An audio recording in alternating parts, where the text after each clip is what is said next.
Hello दोस्तों, राधे राधे। मैं हूँ सविता पंत, अपने यूट्यूब चैनल पे आप सभी का स्वागत करती हूँ। आज हम आप लोग के सामने मैं एक कजरी गीत सुनाने चल रही हूँ। अगर अच्छा लगे प्यार दुलार आशीर्वाद जरूर दीजिए और गाना कैसे है कमेंट बॉक्स में जरूर बताइए। गंगा मैया पाँच परग घटी जाती हूँ, बहनी मोरी सासुर बाटी ना। गंगा मैया पाँच परग घटी जाती हूँ, बहनी मोरी सासुर बाटी ना।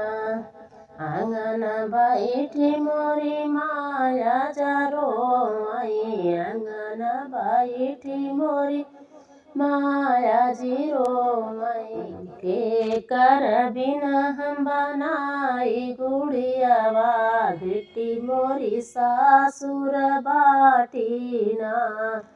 के कर बिना हम बनाई गुड़ियावा, बेटी मोरी सासुर बाटी ना। गंगा मैया पाँच परग घटी जाती हूँ, बहनी मोरी सासुर बाटी ना। गंगा मैया पाँच परग घटी जाती हूँ, बहनी मोरी सासुर बाटी ना। सभावा बैठ मोरे पापा जीरो आई, सभावा बैठी उनकर पापा जीरो आई। के कर बिना हम डाली झुलुआ, बेटी मोरी सासुर बाटी ना। के कर बिना हम डाली झुलुआ, बेटी मोरी सासुर बाटी ना। गंगा मैया पाँच परग घटी जाती हूँ, बहनी मोरी सासुर बाटी ना।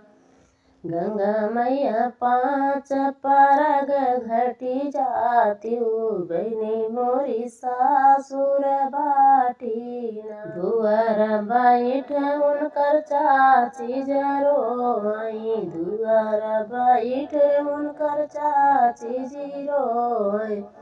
के कर बिना हम रंगी गुड़ियावा, बेटी मोरी सासुर बाटी ना।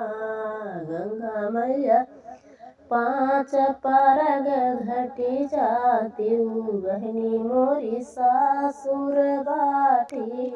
सभावा बैठ उनकर चाचा जीरो आई, के कर बिना हम डाली झुलुआ, बेटी मोरी सासुरे बाटी ना।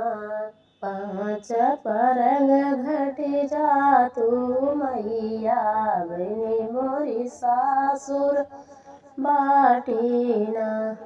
राम रोसैया उनकर भाभी जसो चई, भाभी जसो चई हो, भाभी जसो चई।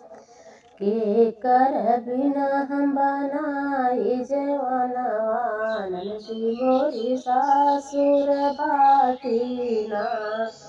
पाँच परग घटी जातू हे मैया, बहनी मोरी सासुर बाटी ना।